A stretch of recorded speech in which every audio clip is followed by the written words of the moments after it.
ওং নমো ভগবতে শ্রী রঘুনাথায়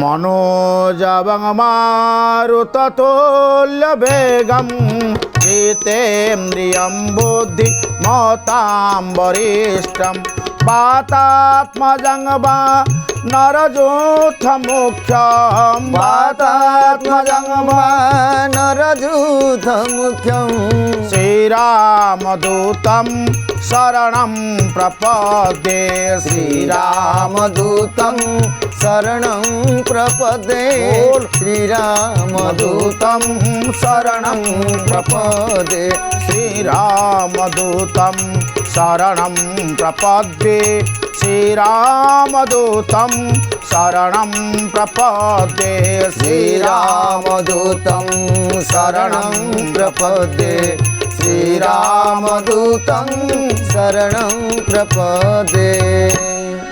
আনন্দকন্দ ভগবান কি অনন্ত কোটি বিশ্ব ব্রহ্মাণ্ড নায়ক রসরাস রসিকেন্দ্র মৌড়ি মর্যাদা পুরুষোত্তম লীলা পুরুষোত্তম মহাপ্রভু শ্ରୀ ରାଘବେନ୍ଦ୍ର ଜୀ ଭଗବାନଙ୍କର ଅଭୟଚରଣାର ବିନ୍ଦୁରେ ଅନନ୍ତ କୋଟି ପ୍ରଣାମ ଜ୍ଞାପନ ପୂର୍ବକ ଆପଣମାନଙ୍କ ଆଗରେ ଏ ସେବକ ଆଜି ପରିବେଷଣ କରୁଛି ରାମ କଥା, ଯେଉଁ କଥା ଭବ ବନ୍ଧନର ବ୍ୟଥାକୁ ହରଣ କରେ।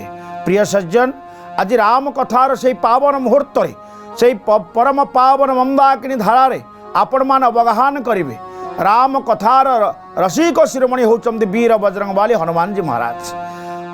ଭଗବାନ ଶଙ୍କର ମା ଭବାନୀ ପାର୍ବତୀ ମହାରାଣୀଙ୍କୁ ରାମ ନାମର ମହିମା ସମ୍ପର୍କରେ ଆପଣମାନେ ଶ୍ରବଣ କରୁଥିଲେ ଏବଂ ଆପଣମାନେ এই কথাରେ ଯାଇ ପହଞ୍ଚି ଯାଇଛେ ଯେ ବିଶ୍ରାମ ଶବ୍ଦ, ଯେ ସୁଖ ଶାନ୍ତି ଆନନ୍ଦ, ଯେଉଁ ସୁଖ ଶାନ୍ତି ଆନନ୍ଦକୁ ପାଇବା ପାଇଁ ଏ ରାମ କଥା ମନ୍ଦାକିନୀ ଧାରା ଆଜି ପ୍ରତିଟି ଭକ୍ତର ହୃଦୟରେ ପ୍ରବାହିତ ହେଉଛନ୍ତି।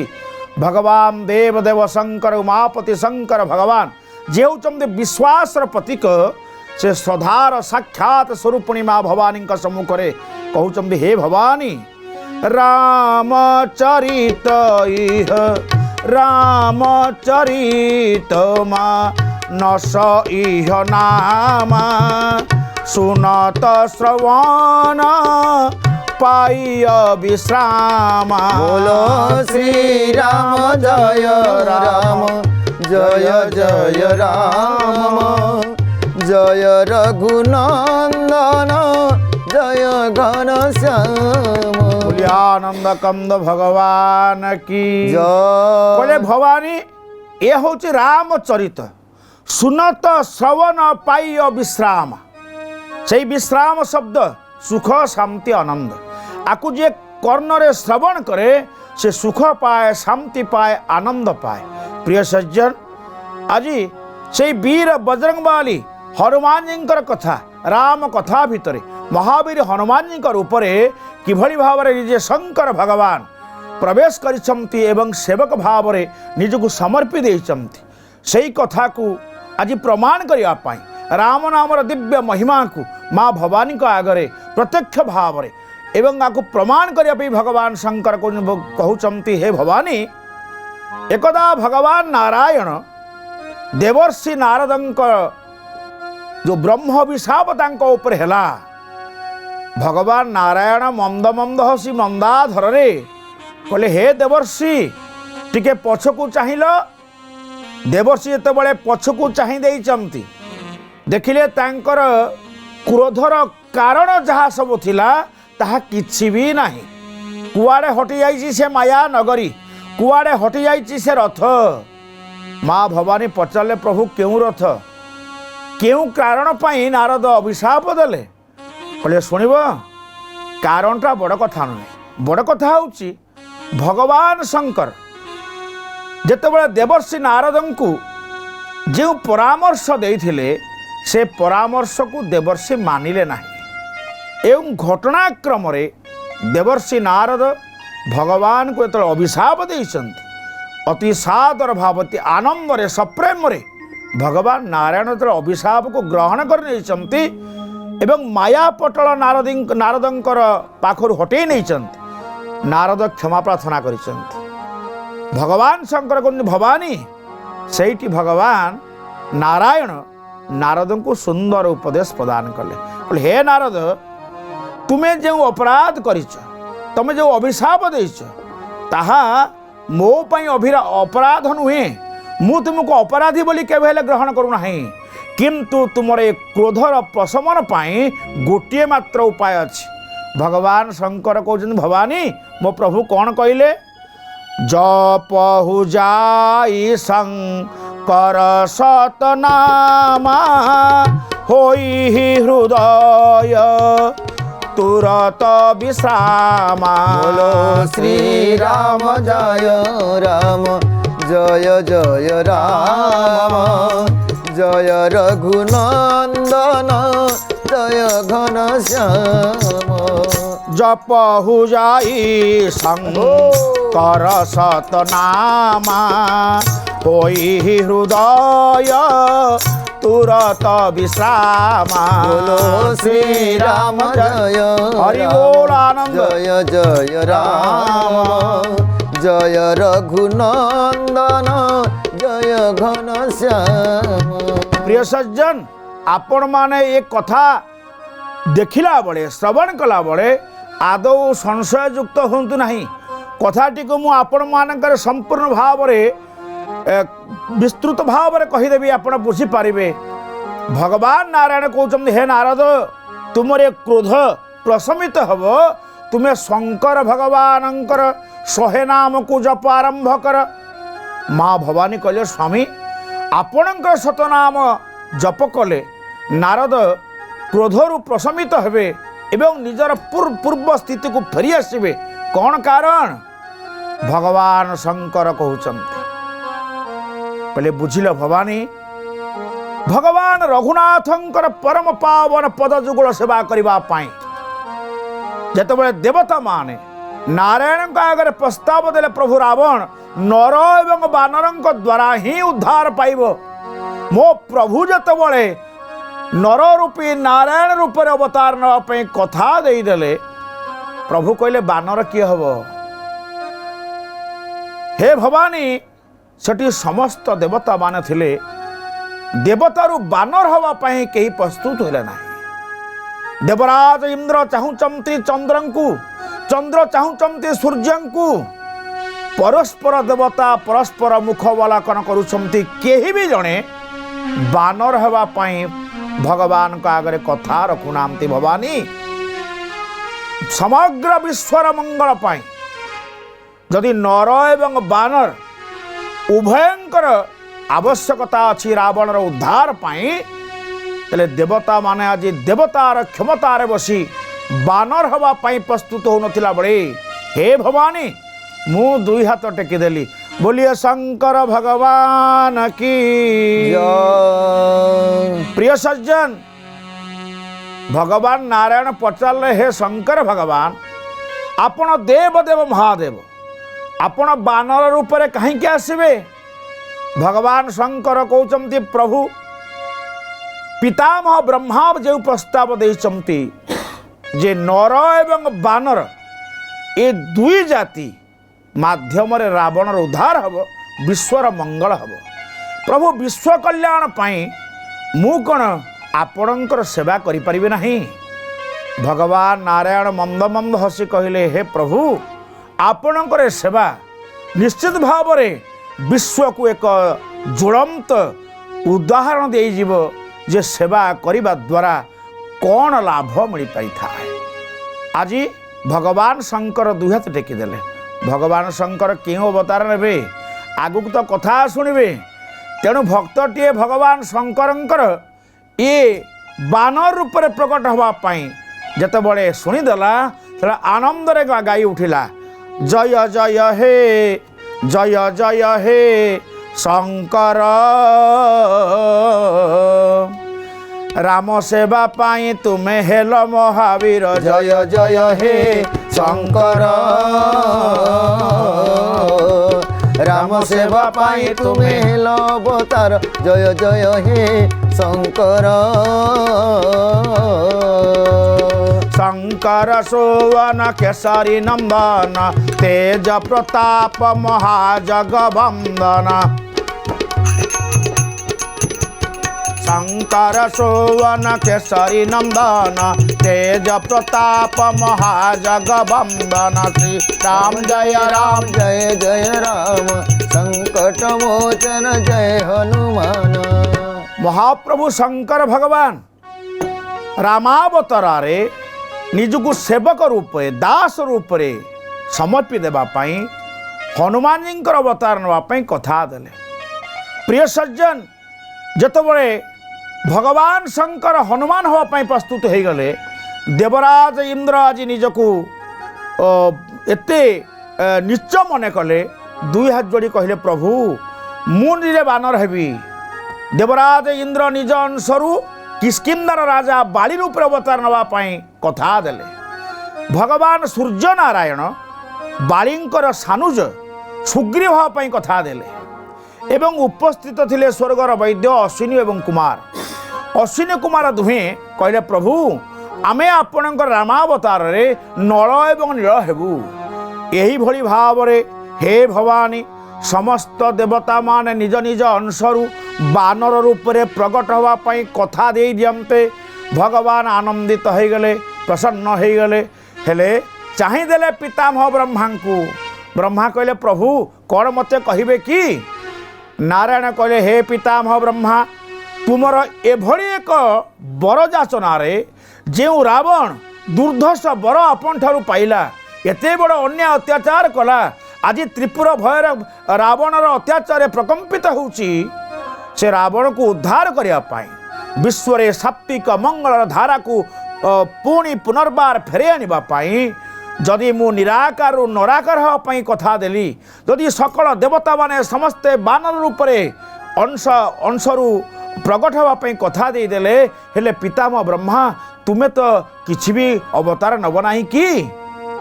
ପ୍ରିୟ ସଜ୍ଜନ, ଆପଣମାନେ ଆଶ୍ଚର୍ଯ୍ୟ ହେବେ ରାମ କଥା। ବ୍ରହ୍ମା କହିଲେ, ପ୍ରଭୁ ମୁଁ ବାନର ହେଇପାରିବି ନାହିଁ, ତେବେ ପ୍ରଭୁ ମୁଁ ଗୋଟିଏ ଭଲ୍ଲୁକ ହେବି ବୋଲି ଆନନ୍ଦ କନ୍ଦ ଭଗବାନ କି। ରାମାବତାରରେ ଯେଉଁ ଭଲ୍ଲୁକ ମହାରାଜଙ୍କୁ ଆପଣ ଦେଖୁଛନ୍ତି, ଯାହାଙ୍କର ନାମ ହେଉଛନ୍ତି ଜାମ୍ବବାନ ମହାରାଜ, ପିତାମହ ବ୍ରହ୍ମା କହିଲେ, ପ୍ରଭୁ ମୁଁ ବୁଦ୍ଧିର ଦେବତା ଜାମ୍ବବାନ ରୂପରେ ଆପଣଙ୍କ ଲୀଳାରେ ନିଶ୍ଚିତ ଭାବରେ ପୂର୍ଣ୍ଣ ରୂପରେ ସହଯୋଗ କରିବି। ଏତିକି କହିଦିଅନ୍ତେ ସକଳ ଦେବତାମାନେ ଖୁସି ହୋଇଗଲେ। ଆଉ ପିତାମହ ବ୍ରହ୍ମା ସବୁ ଦେବତାମାନଙ୍କୁ କହିଥିଲେ, ବାନର ରୂପେ ଜନମିବା ଭକ୍ତିରେ ଚରଣ ସେବିବା। ରାଧେ ଗୋବିନ୍ଦ ଗୋବିନ୍ଦ ଗୋବିନ୍ଦ ପଦୁ ଗଳୁଛି ମକରନ୍ଦ। ବାନର ରୂପେ ଜନମିବା ଭକ୍ତିରେ ଚରଣ ସେବିବା। ସେ ମକରନ୍ଦ ପାନ କରି ହେଲେ ତରିଲେ ବ୍ରଜନାରୀ। ଗୋବିନ୍ଦ ଗୋବିନ୍ଦ ଗୋବିନ୍ଦ ପଦୁ ଗଳୁଛି ମକରନ୍ଦ। ଗୋବିନ୍ଦ ଗୋବିନ୍ଦ ଗୋବିନ୍ଦ ଭଜିଲେ ପାଇବୁ ଆନନ୍ଦ। ବୋଲି ଆନନ୍ଦ କନ୍ଦ ଭଗବାନ କି ଜୟ। ମା ଭବାନୀ ପଚାରିଲେ, ପ୍ରଭୁ ଆପଣ ସିନା ହନୁମାନ ରୂପରେ ପ୍ରକଟ ହେବା ପାଇଁ କଥା ଦେଲେ, ହେଲେ ଆପଣ ପରା କହୁଛନ୍ତି ଶଙ୍କର ଭଗବାନଙ୍କର 100 ନାମ ଜପ କଲେ ନାରଦଙ୍କ କ୍ରୋଧ ପ୍ରଶମିତ ହେବ। ସେ ଘଟଣାଟି ତ ମୋତେ ବର୍ଣ୍ଣନା କଲେ ନାହିଁ। ଭଗବାନ ଶଙ୍କର କହୁଛନ୍ତି, ଭବାନୀ ସେ ଘଟଣା ଆଉ କିଛି ନୁହେଁ। ଦେବର୍ଷି ନାରଦ ଏକଦା ଭଗବାନଙ୍କର 12 ଅକ୍ଷର ବାସୁଦେବ ମନ୍ତ୍ର ଯେତେବେଳେ ଜପ କରିବାକୁ ଆରମ୍ଭ କଲେ, ଜପର ପ୍ରଗାଢ଼ତା ବଢ଼ି ବଢ଼ି ଚାଲିଲା। ଆଉ ଜାଣିଛ ଭବାନୀ, ଦେବତାମାନଙ୍କ ଭିତରେ ଦେବରାଜ ଇନ୍ଦ୍ର ଭୋଗୀ ବିଳାସୀ, ସେ ଅନ୍ୟ କାହାର ତପସ୍ୟାର ପୁଣ୍ୟ ଫଳକୁ ବିଶ୍ୱାସ କରିପାରନ୍ତି ନାହିଁ। ତାଙ୍କ ମନରେ ଭୟ ଥାଏ, ଏ ଦେବର୍ଷି ନାରଦ ନାରାୟଣଙ୍କ ନାମ କୀର୍ତ୍ତନ କରି ତ ବୁଲିଲା ବୋଲା, ଆଜି ସେ ହିମାଳୟର ଏ ପବିତ୍ର ସ୍ଥାନରେ ବସି ଯଦି ବାସୁଦେବ ମନ୍ତ୍ର ଜପ ଆରମ୍ଭ କଲେଣି, ତେବେ ଜପର ପ୍ରଭାବରେ ଭଗବାନ ନାରାୟଣ ଯେତେବେଳେ ବର ପ୍ରଦାନ କରିବେ, ଏ ଦେବର୍ଷି ନାରଦ ନିଶ୍ଚିତ ଭାବରେ ଇନ୍ଦ୍ରପଦକୁ ନେଇଯିବେ। ଏହା ଚିନ୍ତା କରି ଦେବରାଜ ଇନ୍ଦ୍ର ନାରଦଙ୍କ ତପସ୍ୟାଙ୍କୁ ଭାଙ୍ଗିବା ପାଇଁ ରତି ଏବଂ କନ୍ଦର୍ପକୁ ପଠାଇଛନ୍ତି। ରତି କନ୍ଦର୍ପ ତପସ୍ୟା ଭାଙ୍ଗି ପାରିନାହାନ୍ତି, ଏ କଥା ନାରଦ ଯାଇ ଶଙ୍କର ଭଗବାନ କହିଦେଲେ। ବୋଲିଏ ଶଙ୍କର ଭଗବାନ କି କହିଲେ, ବୁଝିଲ ଭବାନୀ, ମୋତେ ଯେତେବେଳେ ନାରଦ କହିଲେ, ହେ ଦେବ ଦେବ ମହାଦେବ ମହୋଯୋଗୀ ଶଙ୍କର ଭଗବାନ, ଆପଣଙ୍କ ତପସ୍ୟାକୁ ଯେଉଁ କନ୍ଦର୍ପ ଅଚିରେ ଭାଙ୍ଗିଦେଲା ଏବଂ ଆପଣ ତୃତୀୟ ନେତ୍ରରେ କନ୍ଦର୍ପକୁ ଧ୍ୱଂସ କରିଦେଇଥିଲ, ସେଇ କନ୍ଦର୍ପ ଆଜି ମୋ ତପସ୍ୟା ପାଖରେ ହାର ମାନିଗଲା। ଭଗବାନ ଶଙ୍କର ସବୁ ଜାଣନ୍ତି। କହିଲେ, ହେ ନାରଦ, ଏ କଥା ତୁମେ ମୋ ଆଗରେ କହିଲ, ମୋ ତପସ୍ୟାର ପ୍ରଭାବ ଅପେକ୍ଷା ତୁମ ତପସ୍ୟାର ପ୍ରଭାବ ଅଧିକ ହୋଇପାରେ, କିନ୍ତୁ ଏ କଥା ତୁମେ ନାରାୟଣଙ୍କ ଆଗରେ କହିବ ନାହିଁ। ହେଲେ ଦେବର୍ଷିକି ଛାଡ଼ିବା ଲୋକ କହିଲେ, ମୋର ଇଷ୍ଟ ହେଉଛନ୍ତି ଭଗବାନ ନାରାୟଣ। ଯେଉଁ ନାରାୟଣଙ୍କ ନାମ କୀର୍ତ୍ତନ କରି ମୁଁ ସଂସାରକୁ ଶିକ୍ଷା ଦେଉଛି, ମନ ଧୀରେ ଘେନ, ମନ ଧୀରେ ଘେନ, ବାରେ କୃଷ୍ଣ ନାମ, বারে কৃষ্ণ নাম মন ধীরে ঘেন, বারে কৃষ্ণ নাম, বারে কৃষ্ণ নাম মন ধীরে ঘেন। জনা ছଣା সুধা হরি বল আনন্দ, জনা ছଣା সুধা রস কর পান, মন ধীরে ঘেন, বারে কৃষ্ণ নাম মন ধীরে ঘেন, বারে কৃষ্ণ নাম মন ধীরে ঘেন। ଯେଉଁ ପ୍ରଭୁଙ୍କ ଅପାର କରୁଣାରୁ ମୁଁ ନାରାୟଣଙ୍କ ନାମ କୀର୍ତ୍ତନ କରୁଛି, ସେ ପ୍ରଭୁଙ୍କୁ କହିବି ନାହିଁ। କହିଲେ, ଭବାନୀ, ନାରଦ ଯାଇ ନାରାୟଣଙ୍କ ଆଗରେ ଏଇ କଥା କହିଦିଅନ୍ତେ। ଭଗବାନ ନାରାୟଣ ଅନ୍ତର ମନରେ ଚିନ୍ତା କରୁଛନ୍ତି, ଇଏ ଭକ୍ତ, ଭକ୍ତ ଯଦି ଗର୍ବ କରେ, ଭକ୍ତ ଆଜି ଗର୍ବ କରୁଛି ମୁଁ କାମ ବିଜୟୀ, କନ୍ଦର୍ପକୁ ଜୟ କରିଛି ମୁଁ କାମ ବିଜୟୀ। ନା ନାରଦ, ଖାଲି କାମ ବିଜୟ ବୋଲି ମୁହଁରେ କହିଦେଲେ ହେବ ନାହିଁ। କାମକୁ ଜୟ କରିବା ଏତେ ସହଜ ନୁହେଁ। ଆଉ ତୁମେ ନିଜେ କିଭଳି ଭାବରେ ଆତ୍ମପ୍ରଚାର କରୁଛ, ଆତ୍ମପ୍ରଶଂସା ସୁକରି ବିଷ୍ଟା, ଏ କଥା ପ୍ରବାଦ ଅଛି। ନିଜର ପ୍ରଶଂସା ନିଜେ କରିବା ଉଚିତ ନୁହେଁ। ନାରଦ ଆଜି ଶଙ୍କର ଭଗବାନ କଥା ରଖିଲେ ନାହିଁ, ଆଉ ଭଗବାନ ତାଙ୍କୁ ମାୟା ପ୍ରେରଣ କରିଦେଲେ। ଯେଉଁ ମାୟା ପ୍ରେରଣ ଦ୍ୱାରା ଏକ ମାୟା ନଗରୀ ସୃଷ୍ଟି ହେଲା, ସେଇ ମାୟା ନଗରୀରେ ଜଣେ ରାଜା ଥିଲେ ଶିଳାନିଧି। ସେ ଶିଳାନିଧିଙ୍କର ଏକ ଦିବ୍ୟ ସୁନ୍ଦରୀ ଅପ୍ରତିମ ଅସାଧାରଣ କନ୍ୟାଟିଏ ଥିଲା। ସେ ଯୌବନ ପ୍ରାପ୍ତ ହୋଇଥିଲା, ତାର ସ୍ୱୟଂବର ଆରମ୍ଭ ହୋଇଥିଲା। ସେ ସ୍ୱୟଂବର ସଭା ଭିତରେ ନାରଦ ଆଜି ପ୍ରବେଶ କରୁଛନ୍ତି। ଏ ମାୟା, ମାୟାଧରଙ୍କ ମାୟାରେ ନାରଦ ପଡ଼ିଗଲେ। ଆଉ ସ୍ୱୟଂବର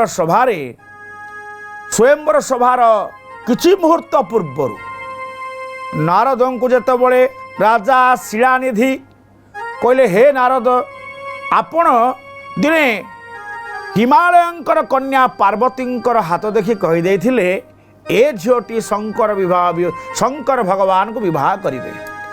ଆପଣଙ୍କ ଗଣନା, ଆପଣଙ୍କ ପରାମର୍ଶ ପୁରା ଠିକ୍ ହେଲା, କିନ୍ତୁ ରାତି ପାହିଲେ ମୋ କନ୍ୟା ଶିଳାନିଧି ରାଜାଙ୍କର କନ୍ୟା ଏ ବିଶ୍ୱମୋହିନୀର ବିଭାଘର ହେବ ଏବଂ ମୁଁ ଏ ସ୍ୱୟଂବରର ଆୟୋଜନ କରିଛି।